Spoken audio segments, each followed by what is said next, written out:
جب انسان زندگی کے سفر پر بالکل نیا اور نادان نکلتا ہے تو اس کا دل ایک صاف کاغذ کی طرح ہوتا ہے۔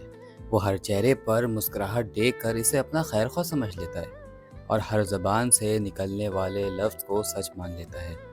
اس معصومیت کے دور میں ہماری حالت یہ ہوتی ہے کہ اگر کوئی شخص اپنے سچے ہونے کا یقین دلانے کے لیے خدا یا اپنے پیاروں کی قسم کھا جائے تو ہم بنا سوچے سمجھے اس پر اندھا بھروسہ کر لیتے ہیں۔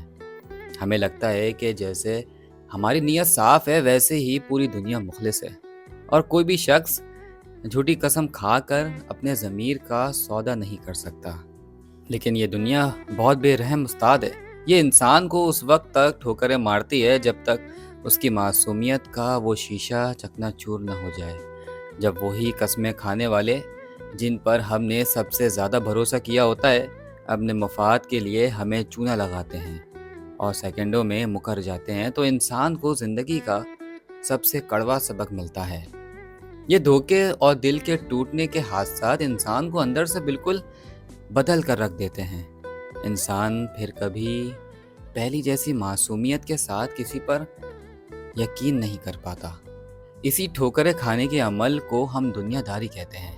انسان پیدائشی طور پر چالاک یا ہوشیار نہیں ہوتا، بلکہ یہ بدلتے ہوئے حالات، لوگوں کے گرگٹ کی طرح رنگ بدلتے رویے اور بار بار ملنے والے دھوکے ہیں جو اسے رفتہ رفتہ ہوشیار بنا دیتے ہیں۔ وہ لوگوں کو پرکھنا، ان کی باتوں کے پیچھے چھپے جھوٹ کو پکڑنا اور اپنے جذبات کو قابو میں رکھنا سیکھ جاتا ہے۔ یہ دنیا داری دراصل ایک ایسا دفاعی نظام ہے جو انسان اپنے ارد گرد اس لیے کھڑا کرتا ہے تاکہ کوئی دوبارہ اس کے معصوم دل کے ساتھ کھیل نہ سکے۔ شاعر کہتا ہے، رفتہ رفتہ ہی سہی سیکھی ہے میں نے دنیا داری، ورنہ ہم بھی قسم کھانے والوں کو سچا مانتے تھے۔